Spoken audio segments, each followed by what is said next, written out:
Master గారి మాటగా చెప్పుకుంటూ ఉన్నాము.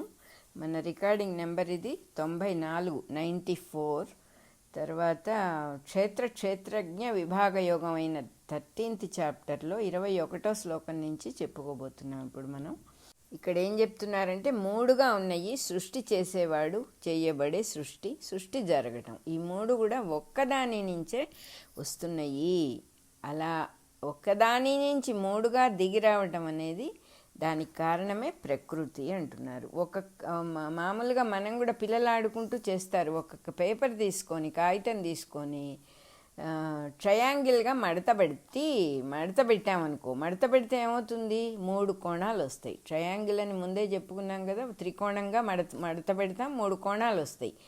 ఆ 3 కోణాలు రావటమే కాకుండా ఆ మడత వల్ల మధ్యలో ఒక వైశాల్యము, ఒక భాగాలు అన్నీ ఒక్క పేపర్లోనే వస్తున్నాయి. కేవలం మడత పెట్టినందువల్ల వేరువేరుగా ఏర్పడుతున్నాయి. త్రికోణాలు ఉంటాయి, మధ్యలో 3గా విడివిడిగా చోటు ఉంటుంది.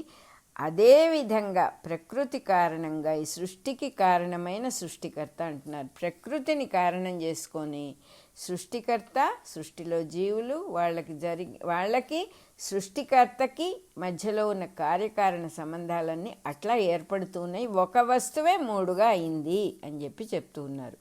ఈ సృష్టి ఎవరిలో జరుగుతోందో, ఏది బ్యాక్గ్రౌండ్, ఈ సృష్టి ఎక్కడ చేయాలి? సృష్టి అంటే ఆ అంతర్యామి పురుషుడే, అంతర్యామి అయిన మహాపురుషుడే పరమాత్మ అన్నమాట. సృష్టి జరగటంలో ఆ పురుషుడే జీవుడుగా వస్తాడు.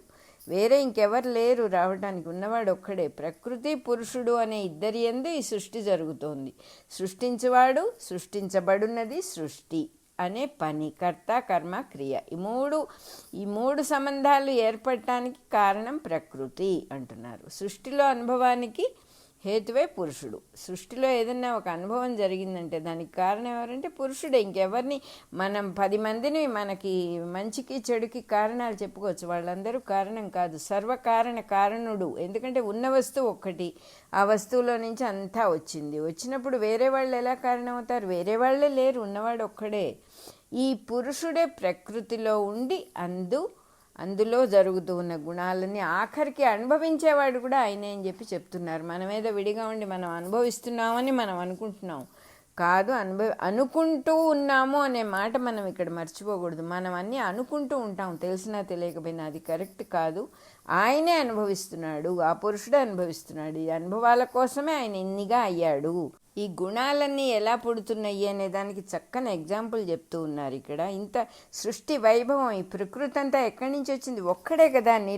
నిర్గుణుడైన ఒక్కడి నుంచి ఇన్ని గుణాలు ఎలా వచ్చినాయి అంటే చెప్తూ ఉన్నారు. మన వంటింట్లోకి మనం గనక వెళ్తే ఏమేమి ఉంటాయి అక్కడ? బియ్యం, ఉప్పు, చింతపండు, నీళ్లు, కూరలు అన్నీ ఉంటాయి. వాటిల్లో ఏ రుచి ఉండదు. ఉట్టి బియ్యం తినగలమా? ఉట్టి నీళ్లు తాగి బతకగలమా? ఉప్పు తినగలమా? చింతపండు తినగలమా? కానీ వీటినన్నింటినీ సరైన పాళ్లల్లో కలిపినప్పుడు, ఆ వంట చేసినప్పుడు ఆ రుచులు అనేక రకాలుగా ఏర్పడుతున్నాయి. సృష్టి అంతా కూడా ఏమీ లేని దాని నుంచి రావటం అనేది ఎంత చక్కని ఎగ్జాంపుల్లో. నిజంగా మనకి డౌన్ టు ఎర్త్ మనం రోజు చేసే పనిని గురించి చెప్తూ ఉన్నారు ఇక్కడ. అద్భుతంగా ఉంది నాకైతే. ఏమిటి అసలు ఇది? అన్నీ కలిసి ఒక పాళ్లలో వంట చేయటం వల్ల ఎంత రుచి ఏర్పడుతోంది. అదేవిధంగా అన్ని కలయిక, యోగము అని చెబుతున్నారు ఇక్కడ. ప్రకృతి పురుషుల సంయోగం వల్ల సృష్టి అనుభవాలన్నీ కూడా ఏర్పడుతున్నాయి. ఈ కలయిక వల్లనే 1, 2 అయ్యి, ఆ 2 విడివిడిగా అయిన 2 10 రకాలై, ఆ 10 రకాల కలయిక వల్ల, 10 అంటే 10 కాదు, మనకు కూడా తెలుసు అవి ఎన్ని కోట్ల రకాలు. అన్నీ కలిసి ఒక్కొక్క పాళంలో ఒక్కొక్కటి కలిసినందువల్ల రుచి అనేది ఏర్పడుతుంది. ఎట్లా ఏర్పడుతుందో అదేవిధంగా ప్రకృతి పురుషుల సంయోగం వల్ల సృష్టి అనుభవాలన్నీ ఏర్పడుతున్నాయి. ఈ అనుభవాన్ని పొందేవాడు ఎవరంటే జీవుడు. కార్యక్రమం జరగటానికేమో కారణం ప్రకృతి. అంటే ఇది కలిపితే ఆ రుచి వస్తుంది అనేది మనము తెప్పించలేం కదా. అది ప్రకృతి సహజంగా అలా పెట్టుకున్నాడు ఆ పరమాత్మ. ఆ ప్రకృతే కారణం దీనికి అంతటికీ. వంట ఇంట్లో చేసే వంట రుచిగా ఉండటం, అది తినటం అనేటటువంటి కార్యక్రమం, ఆ రుచులు అనుభవించటం అనేటటువంటిది, ఆ రుచులు బయటికి వస్తున్నాయి కదా ఆ కలయిక వల్ల. దానితోనే జీవులకి అనుభవం, రుచి అనే అనుభవం కలుగుతుంది. దానివల్ల ఏమవుతుంది, ఆ రుచి మీద ఇష్టం కలుగుతుంది. ఆ ఇష్టానికి తగినట్టుగా నాకు ఇది ఇష్టం, నాకు అది ఇష్టం, అవన్నీ రకరకాలుగా వండుకొని తింటూ ఉంటారు జీవులు. అదేవిధంగా ప్రకృతి గుణాలయందు పురుషునకు కలిగిన పరిచయం వల్లనే జన్మలెత్తటం జరుగుతూ ఉంటుంది. ఓ మై గాడ్, ఎంత బాగా చెప్పారు. మనకు అసలు రుచి అనేది సృష్టిలో లేకపోతే మనం దానికి లోబడే ప్రసక్తే ఉంది. అదేవిధంగా పురుషుడికి ఈ రుచి అనే పరిచయం ఇక్కడ ఎట్లా అయిందో, దేహం తాలూకు విషయాలన్నీ కూడా పురుషుడికి పరిచయం జరిగినందువల్లనే మళ్ళీ మళ్ళీ దేహం ధరించి రావటం అనేది జరుగుతోంది అని చెబుతున్నారు. ఈ ప్రాసెస్ ఎట్లా జరుగుతుందో చెబుతున్నారన్నమాట. అంతేగాని ఆ కోరికని బట్టి మంచి జన్మ, చెడు జన్మ అని మనం చెప్పుకోవచ్చు. మంచి జన్మ మంచిది కానీ చెడ్డది కానీ కలుగుతూ ఉంటుంది.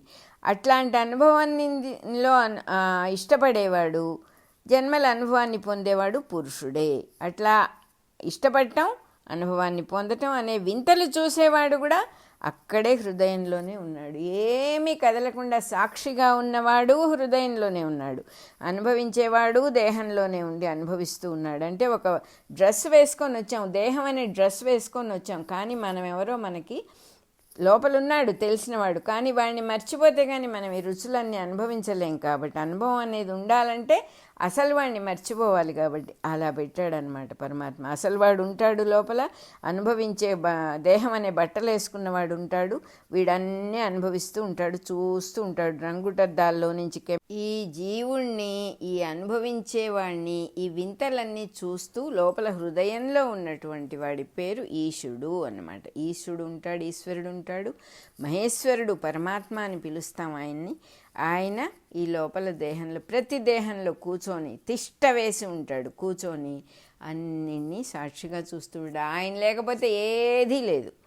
ఇన్నిటికీ క్షేత్రంగా ఈ దేహం ఉన్నది. దేహం ఎందుకంటే దేహం లేకపోతే అనుభవం లేదు కాబట్టి దేహం ఉన్నది. అనుభవించేవాడుగా పురుషుడు ఉన్నాడు. అనుభవించేవాడిని, అనుభవాన్ని గమనించేవాడుగా ఈశ్వరుడు ఉన్నాడు. అద్భుతంగా చెప్పారు ఇక్కడ. 21, 22, 23 శ్లోకాలు అయిపోయినాయి. ఇక్కడ ప్రకృతి గుణములు అనే హెడ్డింగ్లో వస్తుంది. ఈ మొత్తాన్ని అర్థం చేసుకోవాలంటే మొట్టమొదట ప్రకృతిని, ప్రకృతి గుణాలని అర్థం చేసుకోవాలి. ప్రకృతి అంటే స్వభావం, తన స్వభావం వేరు, తాను వేరు. ఇక్కడ ఎంత బాగా చెప్తూ ఉన్నారంటే మాస్టర్ గారు, ప్రకృతి అనగానే బయట కనపడేది అనుకుంటాం మనం. బయట కనపడేది ఏం తెలుసుకోవాలి, ఎంత తెలుసుకుంటాం. ప్రకృతి అంటే స్వభావము అని చెప్పేశారు ఇక్కడ. ఏ స్వభావమైనా అవ్వచ్చు, ప్రకృతి యొక్క స్వభావం అది. ప్రకృతి తనలో ఉన్న నా ప్రకృతి ఇంతేనండి అని మనం కూడా తెలుసో తెలియకో అంటాం. మన స్వభావం తాను వేరు, తన స్వభావం వేరు అని క్రమంగా అర్థమవుతుంది సాధనలో ఉన్నవాడికి. స్వభావం వల్లనే తను బయటికి కనిపిస్తున్నాడు, కానీ లేకపోతే అంతర్యామిగా లోపల కనపడకుండానే లోపల చరించేవాడుగానే ఉండేవాడు. ఎంత అద్భుతంగా ఉందో అసలు. స్వభావంలో ప్రకాశించటం వల్ల ఈ సృష్టిగా, జీవులుగా, జీవరాశులుగా, నువ్వుగా, నేనుగా ఈ భేదభావంతో కనిపిస్తూ ఉంది. అంటే ఈ జగన్నాటకం అంతా ఆడాలంటే ఇంతమంది కావాలి, ఇన్ని పాత్రలు కావాలి, ఉన్నవాడు ఒక్కడే. ఎంత అద్భుతమైన సృష్టి చేసుకొని ఆయన ఈ సృష్టిని లీలగా అనుభవిస్తూ ఉన్నాడు. తానే అనుభవించేవాడుగా దేహంలో ఉన్నాడని ఇక్కడ ప్రింట్ చేసి చూపిస్తున్నారు మనకి. మనం నేనెవరు అని కొట్టుకొని నేను ఫలానా, నేను సరిగా లేను, నేను ఎంతో బాగుపడాలి, ఎంతో సాధన చేయాలండి, నేను చేసిన పనులు చాలా పిచ్చి పనులు చేశానని ఇవన్నీ ఏమీ లేవు. అంతా ఉన్నది ఒక్కటే, ఒక్క పరమాత్మ ఉన్నాడు. ఆయనే ఈ పిచ్చి పనుల రూపంలో కూడా ఆయనే ఉన్నాడు, ఈ మనస్సు రూపంలో కూడా ఆయనే ఉన్నాడు, ఈ జీవుడి రూపంలో కూడా ఆయనే ఉన్నాడు. ఈ అన్ని పేర్లతో, అన్ని దేహాలతో, అన్ని స్వభావాలతో ఉన్నవాడు ఆ పరమ పురుషుడే. ఇంకా ఇంతకంటే మనకి శుభవార్త ఏముంటుంది అసలు? మనం చేయాల్సింది ఏమిటి? ఆ పరమ పురుషుడిని భక్తితో, అనన్య భక్తి ఇవ్వునైనా నాకు అని కోరుకోవటం ఒక్కటే. ఆయనే చేయబట్టు తీసుకెళ్ళిపోతాడు. అంటే తను ఇలా మారటం, మారి మళ్ళీ తనను తాను తెలుసుకోవడం, ఇదే అసలైన లీల అన్నమాట. పర్ఫెక్ట్గా ఎక్కడ పొరపాటు రాకుండా సృష్టిలో ఇరుక్కుపోతాడు కంప్లీట్గా. మళ్ళీ నెమ్మదిగా ఇంతకుముందు ఈ కొన్ని దేహాలు దీన్ని రియలైజ్ అయిన దేహాలని పట్టుకొని, వాళ్ళ స్వభావాన్ని పట్టుకొని, లోపల ఉన్నవాడు వాడే కాబట్టి మళ్ళీ కొంచెం కనెక్షన్ డెవలప్ చేసుకుంటూ మళ్ళీ తనను తాను తెలుసుకోవటమే ఇక్కడ ఆట. ఈ స్వభావాల వల్లనే ఇన్ని రకాలుగా కనిపిస్తోంది అని చెప్తున్నారు. ప్రకృతి కారణము ప్రకృతి అంటే స్వభావము. ఎవరి స్వభావం అనేది వాళ్ళకు విడివిడిగా ఉండటం వల్ల అది ఇన్ని రకాలుగా ఉన్నట్టుగా కనిపిస్తోంది. ఈ రకంగా ఒకే స్వభావము అనేది ఏది ఉంది అంటే గుణాలకు అతీతమైన ప్రకృతి అని చెప్పేశారు. ఉన్నది ఒక్కటే వస్తువు, అసలు ఉన్నది అక్కడి నుంచే అంతా వచ్చింది. గుణాతీతమైన ప్రకృతి ఏదైతే ఉన్నదో అదే అసలైన వస్తువు. ఉన్నది గుణాతీతమైంది అని చెప్తూ ఉన్నారు. ఈ విధంగా ప్రకృతిని గుణాన్ని ఎవరైతే చక్కగా అర్థం చేసుకుంటారో వాడు ఏమరపాటు పొందడు, పొరపాటు పడడు. ఒకవేళ ఈ సృష్టిలో అనుభవిస్తూ ఉన్నా చేస్తూ ఉన్నా కూడా ఇన్ని విధాలుగా ఇంతమంది స్వభావాలుగా సృష్టిలో ఇన్ని రకాలుగా ఉన్నవన్నీ ఇవే, ఈ ఒక్కటే ఇన్ని రకాలుగా ఉన్నదని అర్థమవుతుంది. కాబట్టి మళ్ళీ జన్మ పొందడు, మళ్ళీ బంధాన్ని పొందడు, తనను తానే చూసుకుంటూ ఉంటాడు. ఈ ప్రకృతిలో ఒకవేళ తను రావటం జరిగినా తన ఇచ్ఛతోనే తన ఇష్టంతోనే వస్తాడు, అంతా తానుగానే చూసుకుంటూ ఉంటాడు. కొంతమంది ధ్యాన మార్గంలో తమను తాము చూసుకుంటూ ఉంటారు. కొంతమంది జ్ఞాన మార్గంలో పరమార్థాన్ని గ్రహించి దర్శనం చేస్తారు. కొంతమంది యోగాభ్యాసం చేసి ఈ వెరైటీయే సృష్టి, అద్భుతమైన వెరైటీ, ఒకటి కాదు. కొంతమంది సత్కర్మలు చేసి ఫలితాలని సమర్పణ చేసి కర్మయోగంతో దర్శనం చేస్తారు. అన్ని యోగాలు తేలిగ్గానే ఉన్నాయి. ఇక్కడ ఎంత బాగా చెబుతున్నారు. కొంతమంది సూటిగా నేను తాను అనే అనుభూతిగా, నేననేది తానే అనే అనుభూతిగా దర్శనం చేస్తారు. అందరిలో ఉన్నది తాను, విడిగా ఉన్నది నేను, భావం తప్ప ఇక్కడేం లేదు. మరి తెలియని వాళ్ళకి దీన్ని తెలుసుకోవాలంటే విధానం ఏది అని అనుకుంటే, న్యాయంగా తెలిసిన వాళ్ళు తెలియని వాళ్ళు అనే భేదం కూడా ప్రకృతి గుణాల్లో ఉన్నటువంటి భావం తప్ప ప్రకృతిలో ఏటువంటి భేదం లేదని తెలుస్తుంది ఇప్పటికే మనకి. అంతర్యామికి కూడా ఏ భేదం ఉండదు, ఒక్కడుగానే ఉంటాడు. జీవుడు అంతర్యామిలోనే భాషిస్తూ ఉన్నాడు కాబట్టి తెలియని వారు తెలిసిన వాళ్ళని అడిగి ఈ జ్ఞానం దర్శించటం, ఈ తత్వాన్ని దర్శించటం జరుగుతుంది అని మనం ముందు చెప్పుకున్నట్టుగానే మళ్ళీ ఇక్కడ చెప్తూ ఉన్నారు ఇంకొకసారి. తెలియని వారు తెలిసిన వాళ్ళని అడిగి తెలుసుకోవటము, దర్శించటము అనేది సాధ్యమవుతోంది. ఇక్కడ అంతా ఉన్న వస్తువు ఒకటే కాబట్టి తెలియని వాళ్ళు ఇట్లా తెలుసుకోవటం వల్ల తెలిసిన వారు పొందిన స్థితినే పొందుతున్నారు మళ్ళీ వాళ్ళు అని చెప్తూ ఉన్నారు. అంటే ఏం తెలుసుకుంటున్నారు? జననం, పుట్టడం, చావటం ఉన్నాయి అనే అజ్ఞాన స్థితి నుంచి తను పుట్టేవాడిని కాదు, పోయేవాడిని కాదు, నేనే బ్యాక్గ్రౌండ్ని, సర్వత్రా ఉన్నవాడిని, అంతర్యామిని నేనే, అమృతత్వంలోనే ఉన్నాను అనే శాశ్వత స్థితిని చేరుకుంటున్నారు వాళ్ళు. ఈ జ్ఞానం మొట్టమొదట ఎవడైనా సరే విని తెలుసుకోవాల్సిందే. కానీ అంటే ఇది శృతి విద్యగా ఉన్నది, అంటే వినే విద్యగా ఉన్నది, చెప్పకపోతే ఎవరికి తెలిసేది కాదు. విని ఊరుకొని ఏదో కథగా విని ఊరుకోవటం కాకుండా విని ఆ తత్వాన్ని తాముగానే మారిన వారు, దర్శించిన వారు శృతిపరాయణులు అని చెప్తారట వాళ్ళని. అంటే ఏదో అనేక కథలు విన్నట్టుగా దీన్ని కూడా ఎన్ని పురాణాల్లో వింటాం మనం, ఎన్ని యోగ శాస్త్రాల్లో వింటాం, ఎన్ని అద్వైత శాస్త్రాల్లో వింటాం. కానీ విని అదొక పురాణ కథ కాలక్షేపం కింద విని వచ్చేస్తాం. కానీ దాన్ని లోపలెక్కించుకొని మనంగా దాన్ని మారే పద్ధతి అందరం చెయ్యం. కాబట్టి అలా అది విని ఆ తత్వమే తాము అని తెలుసుకున్న వాళ్ళని శృతిపరాయణులు అంటారట వాళ్ళని. స్థావరాలు జంగమాలు అనే సృష్టి భేదాల్లో ఏదైనా సరే క్షేత్రము, క్షేత్రజ్ఞుడు అనేబడి రెండిటి కలయిక చేతనే అస్తిత్వాన్ని పొందుతోంది. స్థావరములంటే కదలకుండా ఉండేవి, జంగమములంటే కదిలేవి. అదొక భేదం ఉంది సృష్టిలో. ఆ భేదంలో, సృష్టి భేదాల్లో ఏదైనా కూడా క్షేత్రము, క్షేత్రజ్ఞుడు అనే రెండిటి కలయిక వల్లనే అసలు వాటి ఎగ్జిస్టెన్స్ అనేది ఉంటూ ఉన్నది. అట్లాంటి ఈ జీవరాశుల్లో అందరి యందు ఒక్కడుగా ఉన్న పరమేశ్వరుణ్ణే దర్శనం చేయాలి. ఈ వెరైటీ అంతా కేవలం ఉన్నదాన్ని మనం ఆల్రెడీ దాన్ని విడివిడిగా అనుకోవటం అనే ప్రాసెస్ సృష్టిలో ఉన్నది, అదే మనము చేస్తున్నాం. కానీ ఇప్పుడు ఈ భగవద్గీత యోగశాస్త్రాన్ని చదువుకోవటం వల్ల, భగవంతుడు అనేటటువంటి కృష్ణ పరమాత్మ అనుగ్రహం వల్ల, ఆ సర్వాత్మకుడైనటువంటి పరమాత్మ అనుగ్రహం వల్ల, కృష్ణ పరమాత్మ ఒక్కడే దేవుడు, మిగతా వాళ్ళు ఎవరు కాదు అని ఇక్కడ చెప్పటలేదు. ఏ పేరైనా పెట్టుకోవచ్చు, ఉన్నవాడు ఒక్కడని తెలిస్తే చాలు. దానివల్ల మనకి ఆ పరమేశ్వరుడే అందరిలో ఉన్నాడు అనే దర్శనం జరుగుతుంది. అలా దర్శించటం నేర్చుకోవాలి. నశించే రూపాల్లో, నశింపని రూపాల్లో, అంటే కొన్ని పోతూ ఉన్నాయి మన కళ్ళ ముందు. మన ముత్తాతలు ఎవరు ఇక్కడ లేరు, వాళ్ళందరూ ఎక్కడికి వెళ్ళారంటే అన్ని రూపాల్లో ఉన్నవాడు ఒక్కడే. ఈ ఆకు రాలిపోతూ ఉంది, కొత్త చిగురు వస్తోంది, చెట్టుకు ఎటువంటి నష్టము లేదు. ఇక్కడ మనకు ఒక చక్కటి మాట చెప్తూ ఉన్నారు, అది మనం మర్చిపోకుండా గుర్తుపెట్టుకోవాల్సింది. నశించే రూపాలన్నిట్లో నశింపని వాడు ఒకడున్నాడు, వాడిని గమనించి దర్శనం చేసుకోవటం నేర్చుకోవాలి అంటున్నారు. అంటే మనం ఈ ప్రవాహ వేగంలో కొట్టుకుపోతూ ఉంటాం. జీవితం అనే ప్రవాహ వేగంలో మనకి ఏది ముఖ్యం, ఏది అముఖ్యం, ఏది చెయ్యాలి, ఏది చేయకూడదు అనేటటువంటి విచక్షణ లేకుండా పరిగెత్తుకుంటూ వెళ్ళిపోతున్నట్టుగా ఉంటుంది జీవితం.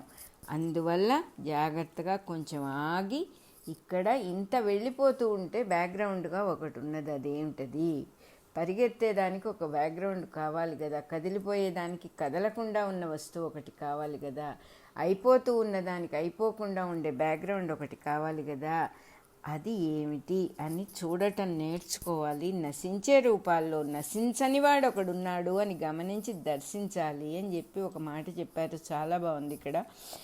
అట్లా నిజంగా చూసిన వాడే నిజమైన ద్రష్ట. అసలు చూడటం అనేది తెలిసిన వాడు. కుండల్లో ఉన్న మట్టిని జ్ఞాపకం పెట్టుకొని, గుర్తుపెట్టుకొని, కుండలు వేరుగా ఎట్లా ఉంటాయి? మట్టే కుండ కదా. కుండలు వేరుగా ఉన్నాయని నమ్మకుండా కుండలని వాడుకొని జీవించవచ్చు అంటున్నారు. ఇప్పుడు కుండ మట్టే అని చెప్పి కుండ వాడుకోకుండా ఉండమని ఎవరు చెప్పట్లా, చక్కగా వాడుకోవాలి. కానీ ఇది మట్టేనని గుర్తుపెట్టుకున్నందువల్ల మన జీవితం పాడైపోకుండా ఉంటుంది, నశించకుండా ఉంటుంది. ఓహో, ఇది శాశ్వత వస్తువే అని ప్రతి వస్తువు యందు మనకు ఒక గురి ఏర్పడుతుంది. తెలుసుకోవటం. కుండ మాత్రమే చూసినప్పుడు, ఒక మనిషిని మాత్రమే చూసినప్పుడు, ఒక వస్తువుని మాత్రమే చూసినప్పుడు దానికి పోయే గుణం ఉంటుంది. పైనే చెప్పారు, మళ్ళీ కింద మాస్టర్ గారే మనకి వివరం ఇస్తూ ఉన్నారు, ఏది నశించేది, ఏది నశించనిది అని. ఏ వస్తువు చూసినా దీనికి బ్యాక్గ్రౌండ్, దీనికి ఒక మూలతత్వం ఒకటి ఉంటుంది కదా. ఓహో, అదైతే ఎప్పుడు పోదు, అందులో నుంచి వచ్చిందా ఇది అని ఊరికే ఒక జ్ఞాపకం తెచ్చుకోవడం. ఓహో, ఇది కూడా పరమాత్మ స్వరూపమైన మనసులో నమస్కారం పెట్టుకోవడం. మనం అలవాటు చేసుకుంటే చాలా స్పాంటేనియస్గా, చాలా ఈజీగా జరుగుతుంది. ఎందుకంటే ఎవరు తెలుసుకోవాలనుకుంటున్నారు, ఎవరిని తెలుసుకోవాలనుకుంటున్నారు? తనని తానే తెలుసుకోవాలని దైవమే అనుకుంటున్నాడు. అటువంటప్పుడు ఇక జరగకుండా ఏముంది? సర్వత్రా ఉన్నది ఆయన, మనలో ఉన్నది ఆయనే, మనంగా ఉన్నది ఆయన. తేడా ఏముంది? అసలు భేదమే లేని చోట, అఖండత్వమే లేని చోట అఖండ వస్తువుని అని అనుకోకుండానే చూసేస్తాం అన్నమాట. అది ఆ స్కిల్ కొంచెం డెవలప్ చేసుకోండి. కుండ చూసేటప్పుడు అది మట్టే అని గుర్తుపెట్టుకోండి, కానీ కుండను చక్కగా వాడుకోండి. ఎందుకంటే కుండ ఉపయోగించినట్టు మట్టి ఉపయోగించదు, అది అందరికీ తెలుసు. అలాగే దేహధారి చేయగలిగిన పనులు పంచభూతాలు చేయలేవు, న్యాచురల్ అది. అవన్నీ చూడండి అని చెప్పి చెప్తూ ఉన్నారు. చాలా చక్కగా చెప్పారు. ఎవరైతే ఈ అట్లాంటి రూపాల్ని, అంటే రూపంగా ఉన్నది పోతుంది అని తెలిసిన వాళ్ళు, ఆ రూపాల్లో బ్యాక్గ్రౌండ్గా ఉన్నవాడిని గుర్తుపెట్టుకున్న వాళ్ళు శాశ్వత వస్తువునే ఆశ్రయిస్తున్నారు కాబట్టి శాశ్వతత్వాన్నే పొందుతారు. They are ever permanent beings అని మాస్టర్ గారే ఇక్కడ పరమాత్మ ఇక్కడ చెప్పేశారు. 24 నుంచి 28 దాకా శ్లోకాలు అయిపోయినాయి. అటువంటి ద్రష్టలు ఉన్నారు ఈ సమస్తంలో. సమానంగా ఏదైతే ఉందో సింథసిస్ని చూడటం చేతైన వాళ్ళు ఉన్నారు. ఏది నిజంగా అంతటా సమానంగా ఉన్నదో, దేని అస్తిత్వం సమానంగా ఉందో అది చూసేవాళ్ళు ఉన్నారు. ఆ చూసేవాడిని ఈశ్వరుడు అంటారు. మన హృదయాల్లో గమనిస్తూ ఉన్నవాడుగా అతనే ఉన్నాడు, ఎదురుగాను అతనే ఉన్నాడు, లోపల అతనే ఉన్నాడు. ఇందాక చెప్పుకున్నాం కదా, ఆ స్థితిలో, చూసేవాడి స్థితిలో జీవుడు అంటారు, గమనించేవాడి స్థితిలో అతడే ఉన్నాడు అని చెప్పి చక్కగా చెప్పారు. వాడిని ఈశ్వరుడు అంటారు. ఈ ఇద్దరి సంబంధము ఏర్పడిన హృదయమే ప్రకృతి. ఈ ఇద్దరికి కలయికే ఈ ప్రకృతి పురుషుల సమాగమ స్థానం ఇదే. ఇట్లా కలిసి ఉండటమే అస్తిత్వము అంటారు. ఇట్లా జీవుణ్ణి ఈశ్వరుణ్ణి దర్శించిన వాడు హింసాబుద్ధి లేకుండా అవుతాడు. ఎందుకంటే తనను తానెవడు హింసించుకోడు కదా. సర్వజీవరాశుల్లో ఉన్న సారము ఈ ఇద్దరి కలయికే కాబట్టి ఎవరిని ఎవ్వరూ హింసించటానికి ఇష్టపడరు అని చెప్తూ ఉన్నారు. ఇక్కడ 29వ శ్లోకం అయిపోయింది. నెక్స్ట్ హెడ్డింగు సృష్టికర్త కర్తృత్వము అని అన్నమాట.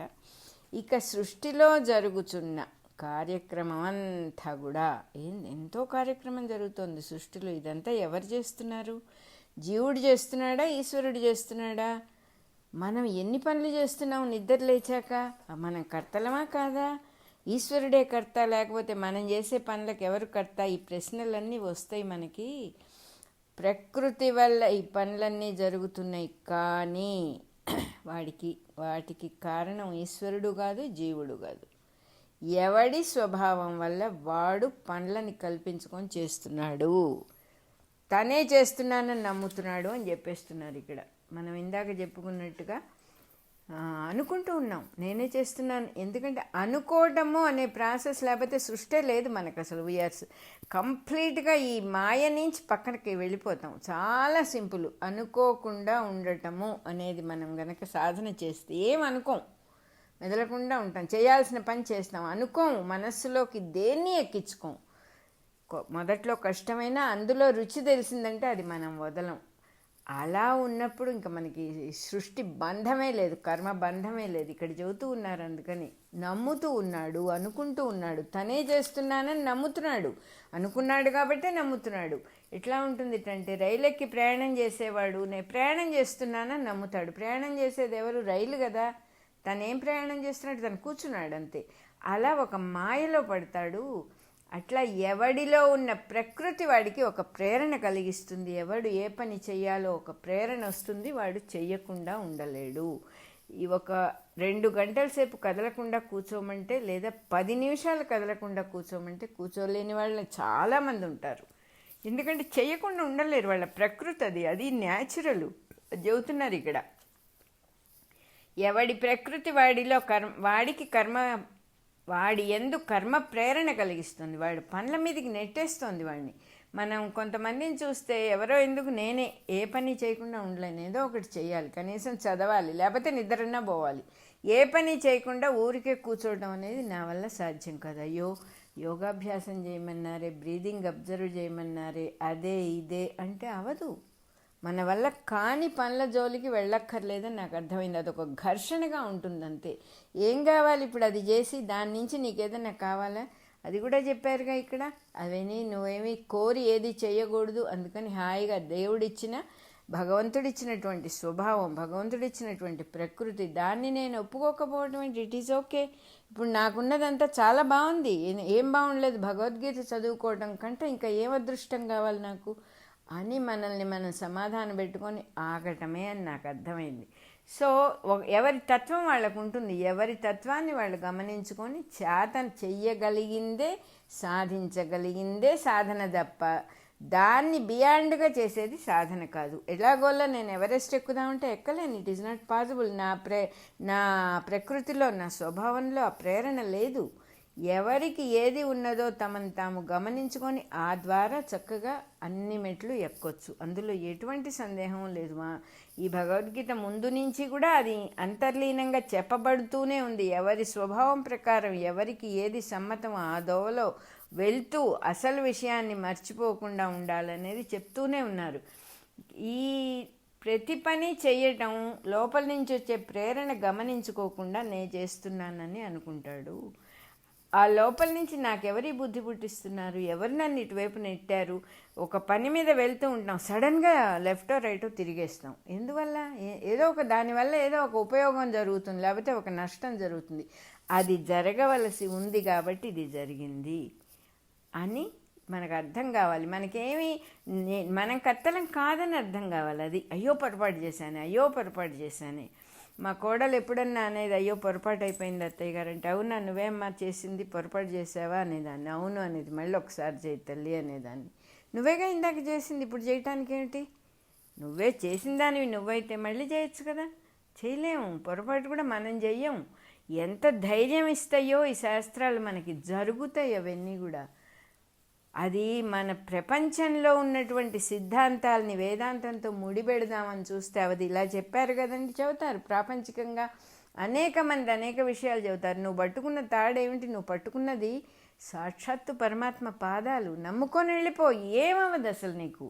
నిన్ను ఉద్ధరణ కలిగించిన వాడు, మనల్ని ఉద్ధరించగలిగేవాడు ఆ పరమాత్మ ఒక్కడే. వాడి పాదాలు పట్టుకున్నప్పుడు పొరపాట్లు లేవు, గ్రహపాట్లు లేవు, ఏమీ లేవు. యుద్ధం అంతటి విషయం నన్ను నమ్ముకొని నువ్వు యుద్ధం చేయిపోరా అన్నాడు అర్జునుడితో. నన్ను నాకు వదిలేసి నువ్వు యుద్ధం చేయి, బాణమే నేను చూసుకుంటా అన్నాడు. ఏదో పిచ్చి జీవితం, మన జీవితం గిన్నెలు కడుక్కోవటం, ఆఫీసులకు వెళ్ళటం, ఫైల్స్ చూడటం, లేకపోతే సాఫ్ట్వేర్ పనులు చేసుకోవటం, అదొక పనే. యుద్ధం ఇదేమన్నా చావు బతుకుల మధ్యలో బతకట్లేదే మనం. చావు బతుకు సంబంధమైన యుద్ధం చేయమన్నాడు పరమాత్మ అర్జునుడిని. మనకంత పెద్ద టాస్క్ ఏం లేదు. భావం మార్చుకొని, కొంచెం యాటిట్యూడ్ మార్చుకొని సుఖపడమని చెబుతున్నారు అంతే. ఆ దైవాన్ని పట్టుకుంటే ఆయన సుఖస్వరూపుడు కాబట్టి మనం కూడా సుఖపడతాము. ఇదంతా కూడా ఎవరి స్వభావం ప్రకారం వాళ్ళకి జరుగుతోంది తప్ప మీరు కర్తలు కాదు. జీవుడు కూడా కర్త కాదు అని ఇక్కడ అక్షరాలు స్పష్టంగా రాశారు. దేవుడు కర్త కాదు, ఈ జీవుడు కర్త కాదు. ప్రకృతి అనేది దీనికి అంతటికీ కూడా కారణం. అందువల్ల ప్రకృతి తత్వాన్ని, కారణాన్ని అర్థం చేసుకొని ప్రకృతి కన్నా, ప్రకృతిని దాటి ఎవరు చూడగలరు? వాడే ఈశ్వరుడు. ప్రకృతిని కూడా దాటి చూడగలిగిన వాడెవరంటే ప్రకృతిని సృష్టించిన ఈశ్వరుడు. కాబట్టి నాకు ఈశ్వరుడితో ఉన్న సంబంధం ఏంటి? భక్తి. నేను వాడి పాదాలు పట్టుకున్నాను, ఆ భక్తే నన్ను తీసుకుపోతుంది. ఈశ్వరుడికి తన వల్ల ఏమి ప్రయోజనం లేదు. నేను ఆయన పాదాలు పట్టుకున్నందువల్ల ఆయనకి ఎటువంటి ప్రయోజనము లేదు. ఎన్ని మొక్కులు చెల్లించినా, ఆఖరికి జుట్టిచ్చినా పాపం తీసుకుంటాడే ఆ పరమాత్మ. ఎందుకు ఆయనకి మన జుట్టు కావాలి? ఆయనకి ఏది ఇచ్చినా ఆ హుండీలో ఏవేవో పడేస్తూ ఉంటారు. హృదయపూర్వకంగా ఒక్క నమస్కారం చేయటం కూడా చేతగాని వాళ్ళు వస్తూ వెళ్తూ ఉంటారు. ఆయన ఏది ఇచ్చినా ఫలం, పత్రం, పుష్పం, తోయం అన్నారు. ఏదో ఒకటి భక్తిగా ఇవ్వరా నాకు? అన్నీ నా ప్రకృతిలోవే కదా. నువ్వేమన్నా సంపాదించుకొచ్చావా? నువ్వేమన్నా తయారు చేయగలవా? పర్వాలేదు, ఇవ్వమని. అటువంటి వాడు ఈశ్వరుడు. ఆయనకి మన భక్తి వల్ల ఏమీ ప్రయోజనం లేదు. కాబట్టి ఈశ్వరుడు, మనకి ఈశ్వరుడికి ఉన్న సంబంధంలో మనదేమో భక్తి, ఆయనదేమో దయ లేకపోతే కృప. ఈ రెండు లక్షణాలు పుడతాయి భక్తి వల్ల. మనది భక్తి, ఆయనది కృప. ఈ భక్తి వల్ల అక్కడి నుంచి కృప బయలుదేరి వస్తుంది. ఒకసారి ఒక తమాషా కథ ఒకటి గుర్తుకొచ్చింది. చందమామలో ఎప్పుడో చిన్నప్పుడు చదువుకున్నది. నారదుడు విష్ణుమూర్తిని అడుగుతాడు, స్వామి నాకు ఎప్పుడు సందేహంగా ఉంటుంది, నీ వల్ల కాని పని ఏదన్నా ఉందా అని అడుగుతాడు. అడిగితే విష్ణుమూర్తి నవ్వుతాడు, అదేమిటి, నా వల్ల కూడా కాని పనులు ఉంటాయి అంటాడు. అయ్యో అవునా స్వామి, ఒక పని అలాంటిది ఏదన్నా నాకు చెప్పండి అని అడుగుతాడు. అడిగితే విష్ణుమూర్తి ఇలా అంటారన్నమాట, ఏం లేదు, ఎవడో భక్తుడు ఉంటాడు, వాడు భక్తుడు కూడా కాదు అసలు, ఏదో వాడి జీవితం వాడు జీవిస్తున్నాడు, ఇప్పుడే వాడికి భక్తి కలిగింది, దేవుడు అనేవాడు ఉన్నాడని తెలిసింది. వాడు ఓ తండ్రి, ఓ నారాయణ, ఓ విష్ణుమూర్తి అని వాడేదో ఆర్తనాదం చేశాడు. ఎందుకంటే ఆ సమయం, వాడికి అటువంటి సమయం వచ్చింది వాడి జీవితంలో. అంతేగాని భక్తి వల్ల కూడా పూర్తిగా కాదు, ఒక భయం వల్ల దేనివల్ల అరిచాడు. అరిస్తే నేను వింటాను, విన్న తర్వాత నెమ్మదిగా అనుగ్రహించాలా వద్దా అనే సమయం నాకేం లేదు. వాడు ఎప్పుడైతే పిలిచాడో అప్పుడు నా అనుగ్రహం వెళ్ళిపోతుంది ఫస్ట్ వాడి దగ్గరికి. నా కంట్రోల్ ఏం లేదు దాని మీద అని చెప్తాడు ఆయన. నాకు చేతగాని పని అదే, నా అనుగ్రహాన్ని నేను ఆపలేను. ఎంత బాగుందో నాకు ఆ కథ, అందుకే నేను ఎప్పుడు మర్చిపోలేను. నా అనుగ్రహాన్ని నేను ఆపలేను, నాకంటే ముందు వాడు పిలవంగానే అది వెళ్ళిపోతుంది, అది నాకు చేతగాని పని అంటాడు. అట్లా అంత దయ, అంత కరుణ భగవంతుడికి, ఆ పరమాత్మకి. అటువంటి దయ, ఈశ్వరుడి దయ తన మీద ప్రకాశింపజేస్తుంది అని అర్థం చేసుకుంటే ఇంక అంతకంటే మనకేం కావాలి? ఇట్లా దర్శనం చేసిన వాడు ఈ జరిగే వాటన్నిటికీ నేను ఏ కర్మలకు నేను కర్త కాదు, ఇవన్నీ జరుగుతూ ఉన్నాయి, నా ద్వారా జరగబడుతూ ఉన్నాయి అని అర్థం చేసుకుంటాడట. అలాగే ఈ మధ్య ఎవరో కూడా చెప్పారు, ఒక ఆయన ఊరికే వాదిస్తూ ఉండేవాడు. అంటే వాదించడం అంటే ఆయన స్వభావం, అది అడుగుతాడు, అడిగిందే మనకు వాదనలాగా కనిపిస్తుంది. వాళ్ళల్లో ఒక గురువుగారి దగ్గరికి వెళ్ళారు అందరూ. ఈయన వాదన విని గురువుగారు కూడా మెదలకుండా ఊరుకున్నారు. ఒకసారి ఏమైంది, ఆ పక్కన కూర్చున్న అతను ఇతను అడిగాడు, ఏమిటయ్యా నువ్వు గురువుగారు చెప్పేది వినవు, వాదిస్తూ ఉంటావు ఊరికే. వాదిస్తుంటే నీకు ఆయన కృప ఎట్లా ప్రసరిస్తుంది, ఆయన కరుణ నీ మీదకి ఎట్లా ప్రసరిస్తుంది? నువ్వు మెదలకుండా ఉంటే కదా దాన్ని రిసీవ్ చేసుకోవటము. చెంబు బోర్లు ఇచ్చేస్తే చెంబులో ఏదన్నా ఎట్లా పడుతుందయ్యా, అట్లా చేస్తున్నావు నువ్వు అంటాడు. అనగానే ఈ వాదించి ఆయన స్ట్రైట్గా గురువుగారి దగ్గరికి వెళ్ళిపోయి అడుగుతాడు, ఏమండి గురువుగారు, నేను మిమ్మల్ని అనేక ప్రశ్నలు అడుగుతున్నాను, వినేవాళ్ళకి అవి బాగున్నట్టుగా లేదు. ఒక ఆయన వచ్చి నా దగ్గరికి నువ్వు చెంబు బోర్లు ఇస్తున్నావు, ఆయన కృప ఎట్లా వస్తుంది అని అడుగుతున్నాడు, దానికి మీరు నాకు సమాధానం చెప్పాలి అని అడిగాడు. అడగంగానే గురువుగారు ఏమన్నారంటే, అవునా, అదేమిట్రా బోర్లు ఇస్తే వెళ్లకుండా ఉండేది, అసలు కృప ఎట్లా అవుతుంది? నువ్వు ఎట్లా ఉన్నా, ఎక్కడున్నా, ఏ పరిస్థితుల్లో ఉన్నా నీ మీదకి వచ్చి పడేదే కృప. నువ్వు పిలవగానే వస్తుంది అది, దానికి సందేహం ఏమీ లేదు. చెంబు బోర్లు ఇచ్చారా, తిప్పారా, నీ కర్తవ్యం ఏమిటి, ఇవేం లేవు. నువ్వు పిలిచావు, వచ్చింది, అంతే. అది కృప అంటే, దాని లక్షణమే అది అని చెప్పారనమాట. అది కూడా గుర్తొచ్చింది. నారదుడు చెప్పిన మాటకి దీనికి నాకైతే మనస్సుకు సరిపోయింది లెక్క. సో అంత చక్కని ఈశ్వరుడి కృప తన మీద ప్రసరిస్తుందని తెలుస్తుంది. అట్లా దర్శనం జరిగినప్పుడు చక్కగా ఓహో నేను వీటికి కర్తను ఎట్లా అవుతాను, ఆ ప్రకృతి దీనికి అంతటికి కారణం, నన్ను వాడుకుంటోంది ప్రకృతి నా దేహాన్ని అని తెలుస్తుంది అంటున్నారు. ఇక్కడ 30వ శ్లోకం అయిపోయింది. మన రికార్డింగ్ నెంబర్ 94 కూడా అయిపోయింది.